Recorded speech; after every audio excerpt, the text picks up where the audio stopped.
Hi readers, welcome back to the final day of this week, and today we're going to talk about how good readers become great readers. Here you see a pile of books. These are actually all from the same author. His name is Gary Paulsen, and he was one of the very first authors that I read where I discovered I could read a lot of books by the same author because I enjoyed his style of writing. It's called The Hatchet. Exciting part. And what this book is about is 13-year-old Brian, and he is on his way in a plane to visit his father. And while he is in the plane, he's invited to sit in the front with the pilot, but then something goes wrong with the pilot and his chest starts hurting and his arm starts having pain, and the pilot is no longer able to drive anymore, and the plane starts going down. And so that's the part that I'm going to read, and I'm going to do that very purposefully because what I want you to do today is I want you to listen to the words and how the author uses such intentional words that help you have a picture in your mind. And it would even be an awesome idea if you can go get a piece of paper and a pencil and you can sketch images that you're seeing as Mrs. Rich is reading.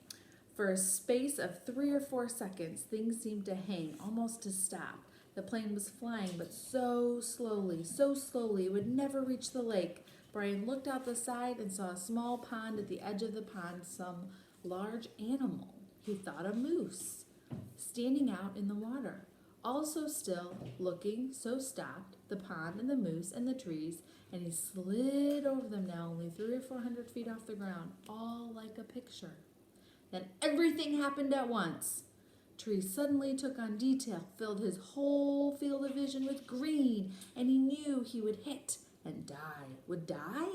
But his luck held, and just as he was to hit, he came into an open lane, a channel of fallen trees, a wide place leading to a lake. The plane, committed now to landing, to crashing, fell into the wide place like a stone, and Brian eased back on the wheel, braced himself for the crash, and there was a tiny bit of speed left, and then he pulled on the wheel. The noise came up, and he saw in front the blue of the lake, and at that instant, the plane hit the trees. I can stop reading there, give you a couple minutes to sketch, and then we'll keep reading. See what words the author uses to help us have those mental images in our head. There was a great wrenching as the wings caught the pines at the side of the clearing and broke back, ripping back just outside the main braces. Dust and dirt blew off the floor into his face so hard he thought there must have been some kind of explosion. He was momentarily blinded and slammed forward in the seat, smashing his head on the wheel. Then a wild crashing sound, ripping of metal. The plane rolled to the right and blew through the trees, out over the water, and down to slam into the lake. Skip once on water as hard as concrete water that tore the windshield out and shattered the side windows. Water that drove him back to his seat. Somebody was screaming as the plane drove down into the water. Someone screamed tight animal screams of fear and pain, and he did not know that it was his sound.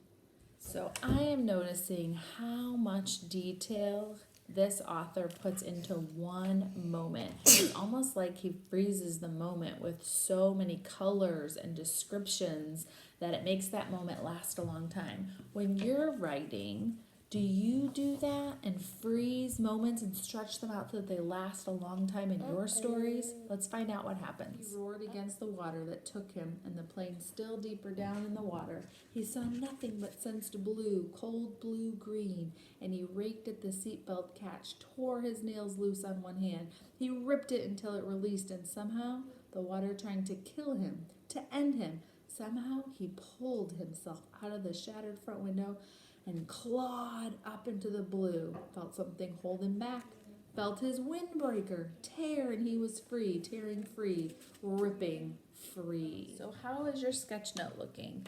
Did you have Brian kind of clenching up to get out of the water? Did you have his windbreaker that ripped as he got caught? How can you get hooked on a book this summer that has a lot of books or a series that goes with it, or get hooked on an author who has written lots of books? That's your challenge. Create in your writing mental images and lots of visual images for your readers, And then as a reader, get hooked on a series or an author. Bye, readers. Have a great weekend.